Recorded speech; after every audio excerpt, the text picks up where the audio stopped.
Buenas tardes, soy Julio Vaqueiro y estas son las noticias de este miércoles en Digital. Noticias Telemundo Digital. Acción de gracias en pandemia. Millones de personas se preparan para viajar en esta temporada de fiestas. Se espera que los vuelos alcancen los niveles previos a la pandemia, a pesar del temor al COVID-19. AMLO en camino a Washington. De todo el país llegan inmigrantes y activistas y exigen al presidente de México que abogue por una solución migratoria, a un día del encuentro con Biden en la Casa Blanca. Se arrepiente uno, pero demasiado tarde, ya sucedieron las cosas. Habla el feminicida. Desde la cárcel, el feminicida de Atizapán en México no niega que asesinó a 19 mujeres, a quienes después desmembró y enterró en su casa. Sus palabras reabren las heridas de las familias.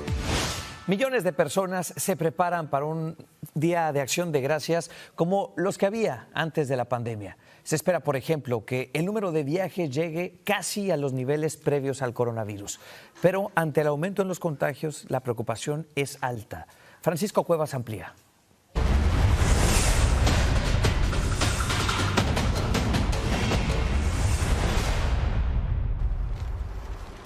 Elsis comenzó ya las compras para el Día de Acción de Gracias, pero su preocupación más grande no es la cena, sino el COVID-19 y cómo recibirá a sus invitados. Vamos a hacer menos y tratar de siempre mantener distancia. Si nos vamos a quitar la mascarilla nada más para comer. Este Día de Acción de Gracias habrá pavo y mucha preocupación. Una encuesta de la Universidad de Ohio State indica que un 73% celebrará solo con familiares, 51% preguntarán a sus invitados por estatus de vacunación y 46% pedirán pruebas negativas de COVID a los no vacunados. Si vas a recibir a tus familiares que no se quieren vacunar en tu casa, hagan las celebraciones afuera de la casa, ¿no? Háganlas al aire libre. La mitad de los encuestados pedirá el uso de mascarilla a sus invitados, pero llegar a estas reuniones será un verdadero reto, porque el precio de la gasolina está por las nubes. Virginia canceló su viaje tradicional a Las Vegas para visitar familiares. Me acababa el tanque para allá y me acaba el tanque para acá. ¿Ahora cuánto? ¿Van a ser 250 o más? No. Pero los precios récord de la gasolina no matarán el espíritu de la gran mayoría. La AAA proyecta que 53.4 millones de personas viajarán para el Día de Acción de Gracias, un incremento del 13% comparado al 2020 y solo 5% por debajo del 2019, antes de la pandemia. Un 90% viajará por carretera y el resto por avión, a pesar de que los boletos nacionales costarán 23% más que el año anterior. Definitivamente, empaque su paciencia, porque va a haber mucha gente en los aeropuertos, va a haber confusión, va a haber demoras. Las carreteras estarán llenas, los aeropuertos también, pero millones celebrarán el estar juntos a sus seres queridos, aún con mascarillas. En Los Ángeles, California, Francisco Cuevas, Noticias Telemundo. Pues sí, ya, a una semana de Acción de Gracias. Bien, faltan datos todavía sobre la vacunación en niños latinos y de otras minorías. Y eso preocupa a las autoridades de salud. Temen que estos niños no estén recibiendo la vacuna contra el COVID-19 en la misma proporción que otros menores. María Paula Ochoa nos habla del esfuerzo por vencer la desconfianza entre los hispanos. Más de 1 millón de niños han recibido la vacuna pediátrica contra el COVID-19, pero algunos padres siguen escépticos. En ellos sí, a mí sí me da más pendiente vacunarlos, no sé, por algo que les vaya a pasar, no sé. Este tipo de respuestas ha prendido las alarmas de las autoridades de salud. Hay como una especie de reticencia, siempre hubo desde un principio, de las comunidades de color a vacunarse, que puede ser también en parte por desinformación, por miedo, desconfianza en las autoridades. Además, la falta de transporte y pocos recursos para llegar a los centros de vacunación y el poco acceso a la información, entre otras cosas, ha llevado a una disparidad entre los vacunados mayores de 12 años. Hasta ahora alrededor del 16% son latinos, el 10% afroamericanos, mientras los anglosajones son el 61%. Los datos de vacunación entre menores de 11 años aún no están disponibles. Líderes médicos y comunitarios temen que la misma disparidad que se ha visto entre las vacunaciones de diferentes grupos étnicos se refleje también en la vacunación pediátrica por los retos que tienen las comunidades minoritarias para accesar la vacuna. Sí me preocupa en este momento que haya esa disparidad justamente en nuestra comunidad. Por eso tenemos que ponernos las pilas, crear conversaciones y acceso. Y por eso en comunidades de mayor afluencia minoritaria y aún en las predominantemente anglosajonas están haciendo campañas publicitarias en español y poniendo centros de vacunación en los lugares más visitados como escuelas, tianguis e iglesias. La idea es tener una flota de clínicas móviles para estarlas distribuyendo en los diferentes sectores de la comunidad donde la gente no tiene transporte. Y fortalecer el escudo contra el virus, como lo hizo Luisa al vacunar a su hija. Pienso que es importante pues vacunarse. Y ya pues para los niños más porque están en la escuela, o ellos son los que están más en riesgo. María Paula Ochoa, Noticias, Telemundo. Mañana el presidente Joe Biden se reunirá con el primer ministro de Canadá, Justin Trudeau, y el presidente de México, López Obrador. Desde 2016 no hay una cumbre de los tres países y por eso hay tanta expectativa esta vez. La sede será Washington, D.C. y ya desde hoy ahí hay grupos de inmigrantes que piden a López Obrador que los ayude a conseguir una reforma migratoria. Cristina Londoño informa. Han llegado de todo el país, llenos de esperanza y también de indignación, dispuestos a hacerse escuchar en la primera cumbre cara a cara de Norteamérica en 5 años y a pedirle al mandatario mexicano que viajó esta tarde a Washington que interceda por ellos. Que le pida que por favor esta reforma de migración se lleve a cabo. López Obrador ya se comprometió a hacerlo, aunque está consciente de que la legalización está en manos del Congreso, prometió exhibir a quienes le den la espalda a los inmigrantes. Lo vamos a dar a conocer desde aquí, de que un partido, sus legisladores, no ayudaron a algo que es justo. Desde la caravana, con los ojos puestos en Washington, le piden a los mandatarios que no les cierren las puertas. Debería salir, no sé, alguna noticia buena para nosotros. Mientras aquí las expectativas son algún tipo de acuerdo de seguridad fronteriza. Tienen que dar la impresión de que están encarando la situación y controlando lo que es la frontera. Además de inmigración, el otro tema clave en esta cumbre de América del Norte es el de la salud post-pandemia, las vacunas y los refuerzos que los tres líderes esperan ayuden para mantener las fronteras abiertas. Esperan que anuncien acuerdos significativos en salud, comercio e inmigración. 3 presidentes cuya popularidad en casa necesita un empujón. Los 3 están dañados, los 3 están por debajo y yo creo que sí se puede ayudar uno al otro. En Washington, Cristina Londoño, Noticias Telemundo. Bueno, mañana Noticias Telemundo tendrá una cobertura completa desde Washington con la cumbre entre los 3 líderes de Estados Unidos, México y Canadá. Desde las 7 de la mañana en todos nuestros espacios informativos y en nuestras plataformas digitales. Hablemos ahora de el chamán de QAnon. Su imagen dio la vuelta al mundo. Hoy quedó condenado a más de 3 años en prisión. Jacob Chansley se convirtió en el símbolo del ataque al Capitolio, sin camiseta, con la cara pintada, con un gorro de piel, con cuernos. Bueno, tiene 34 años y antes de su sentencia, Chansley dijo que está arrepentido de sus acciones, que tiene problemas mentales. Los fiscales, que también le impusieron una multa de $2,000, lo describieron como la cara pública del ataque al Capitolio el 6 de enero.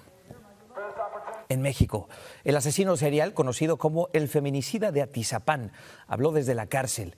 No dio detalles de sus crímenes, pero tampoco los negó. Se le acusa del asesinato de al menos 19 mujeres, a quienes luego desmembró y sepultó en su casa.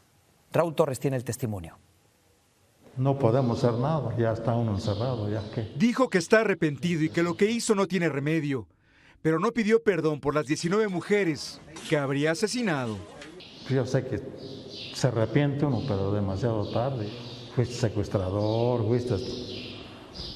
mataste, pues ya lo hizo, uno ya lo hizo. Andrés Mendoza habló desde la cárcel, tiene 72 años. Está acusado de que asesinó a 19 mujeres. Luego, según la fiscalía, las desmembró y sepultó en su casa en Atizapán, Estado de México. Las autoridades encontraron más de 4,300 restos humanos. Las cosas que ya se hicieron, dice, hay que aguantarse, ya no se remedia nada. Como si el horror fuera poco, presuntamente se comió los restos de algunas de ellas. Me haces mucha falta. Al ver la entrevista, Silvia sintió otra vez dolor por su sobrina Flor. Desapareció hace 4 años. Su identificación y sus cosas estaban en casa del llamado feminicida de Atizapán. Es un demonio, que no tiene perdón de Dios. Él confesó el homicidio de por lo menos 30 y según las autoridades, hasta que derrumben la casa, sabrán exactamente cuántas víctimas hay aquí. Además de objetos y credenciales de mujeres, se encontraron una libreta con detalles de los asesinatos. Los restos de Rubicel estaban ahí.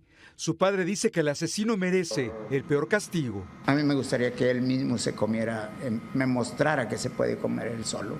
Mientras que Mendoza está aislado, temen que los presos hagan justicia por su mano. Pues sí, me han dado libros para estudiar de historia, me han dado para distraer un rato, me dan ánimo. Su sentencia podría ser de por vida. Las familias dicen que merece el infierno. En México, Raúl Torres, Noticias Telemundo. Es de verdad un horror.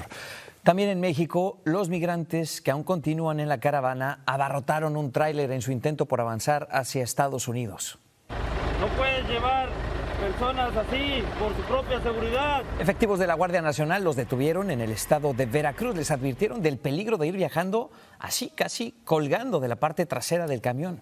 Pero después de algunos minutos les permitieron seguir avanzando. Mientras tanto, en Texas preparan ya un operativo con helicópteros militares, contenedores de carga, alambre de púas para frenar a la caravana migrante en caso de que llegue a ese estado. Por órdenes del gobernador Greg Abbott, la Guardia Nacional y agentes del Departamento de Seguridad realizaron este simulacro en la zona fronteriza de Eagle Pass. Le llaman el operativo Lone Star. Decenas de soldados formaron una pared humana para advertir a los migrantes que si intentan cruzar serán detenidos. En Kenosha, Wisconsin, crece la tensión mientras se espera el veredicto del jurado sobre el caso de Kyle Rittenhouse, el joven que mató a 2 personas en una protesta de Black Lives Matter. Hoy hubo enfrentamientos y hubo varios detenidos frente a la corte y Rubén Pereira está ahí con el reporte. Rubén. ¿Qué tal, Julio? Así es, mientras adentro de esta corte en Kenosha se llevan a cabo el segundo día de deliberaciones en el caso contra Kyle Rittenhouse, aquí afuera ha estado a flor de piel el debate entre personas que apoyan a este jovencito y los que no, los que piensan que es culpable de homicidio. Y bueno, hemos visto este día muchos enfrentamientos. Hace unos momentos veamos estas imágenes cuando la policía arrestó pues a unas personas después de unos conatos de violencia. También esta mañana observamos que una persona un hombre se atrevió a venir a este lugar con un arma de grueso calibre, con un rifle, y rápidamente fue desalojado por la policía.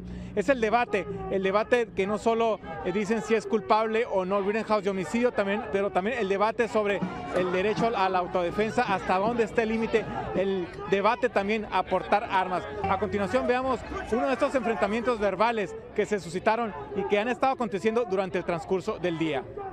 If all lives matter, why can't black lives matter? Because we always been 3/5 of a human. We've been raised. You read your Constitution and it says black people is not a full human being. It still say that right today. You know what I'm saying? We never said, don't, why you...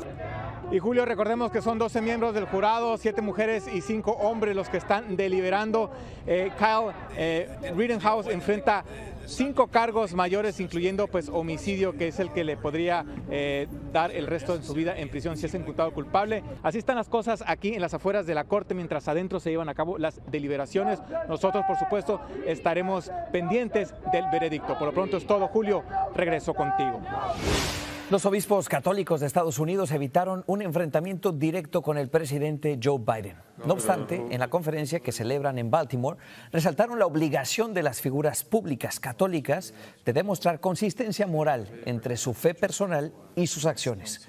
Los obispos más conservadores sostienen que Biden no debe recibir la comunión por apoyar el derecho al aborto, algo contrario a lo que piensa el Papa Francisco, quien, de acuerdo con Biden el mes pasado, lo invitó a seguir comulgando. Estados Unidos superó las 100,000 muertes por sobredosis de drogas en el último año. Es un aumento sin precedentes. El fentanilo es la principal causa de los fallecimientos. Carla Mesola explica cómo esta pandemia golpea a los latinos. Tratamos de... Con las palabras entrecortadas, Patricia Saldívar recuerda cómo una sola pastilla con fentanilo bastó para que su hija Cassandra, de 22 años, falleciera. Ella era bien confiada y alguien le dijo, hey, tómate esta pastilla. La palabra fentanilo la conoció en junio pasado tras la muerte de la joven, quien no tenía adicciones. Desde entonces colocó un espectacular gigante en Arlington, Texas, con la foto de Cassandra y un mensaje para crear conciencia sobre el potente opioide sintético que está dejando cifras alarmantes de muertes. De abril 2019 al 2020 se registraron más de 78,000 muertes, pero en el 2021 la cifra subió drásticamente a más de 100,300. Y es que las cifras indican que las sobredosis de drogas superan ahora la muerte por accidente de tráfico, por armas de fuego e incluso por gripe y neumonía. La mayoría de los fallecimientos fueron causados por opioides sintéticos, incluyendo el fentanilo. Pero el peligro no solo está en las calles. Según los expertos, las adicciones pueden comenzar en nuestros propios hogares y las comunidades latinas son de las más afectadas. Somos más propensos a compartir nuestros medicamentos y eso puede empezar un problema con el abuso de los opioides. En tan solo 12 meses, Vermont experimentó el mayor aumento con casi el 70% de muertes. Le siguen Virginia Occidental, Kentucky, Luisiana y Tennessee. Para madres como Patricia, que no dejará esta batalla, hablar con los jóvenes sobre las drogas podría prevenir más muertes. Carla Amezola, Noticias Telemundo. Y en otras cosas, después de estar 48 horas desaparecido, uno de los principales promotores de la protesta del lunes en Cuba aterrizó sorpresivamente hoy en España. Junior García prometió seguir luchando por el cambio desde ahí. Y Carlos Marlasca reporta desde Madrid. Tras haber estado rodeado por las fuerzas de seguridad en su casa de Cuba, Junior García, líder de la plataforma opositora Archipiélago, ha aterrizado en Madrid este miércoles. En su única entrevista hasta el momento, el dramaturgo ha justificado su salida del país. Todas las horas sin dormir, todo el acoso, toda la falta de comunicación, todas las amenazas, obviamente van haciendo mella. Y por más fuerte que uno pueda parecer, tienes momentos muy duros. Además, ha señalado que seguirá luchando por sus ideas y principios, pero ahora fuera de su país. Yo creo que ya en el mundo, después de esto que ha ocurrido, sobre todo en las últimas jornadas, no creo que a nadie sensato, lúcido u honesto le quede la menor duda de que en Cuba hay una dictadura tiránica. Otros miembros de la plataforma estaban preocupados al no saber nada de él, pero ahora no quieren que su salida de la isla sea una victoria para el régimen. Lo que están tratando de hacer con eso es dividir a la oposición cubana, desanimar a los cubanos a que no sigan luchando. Pero nada, mi gente, nosotros seguimos luchando y seguimos queriendo que Cuba sea libre y democrática. Tanto las autoridades de la isla como las fuentes del Ministerio de Exteriores español con las que ha podido hablar Telemundo niegan que haya habido ningún tipo de acuerdo para la llegada de Junior García. Pero la disidencia cubana aquí en Madrid rechaza esa idea. En opinión de Maciel Rubio, que dejó la isla hace 4 años, el dramaturgo es un altavoz con capacidad de unir a la oposición. Que aporta esa capacidad de dialogar con muchas fuerzas políticas y con muchos grupos. Junior tiene esa capacidad. El opositor y dramaturgo ha subrayado que mañana será un día en el que haga declaraciones importantes. En Madrid, Carlos Marlasca, Noticias Telemundo. Síganos en nuestras redes sociales para más noticias y visite noticiastelemundo.com.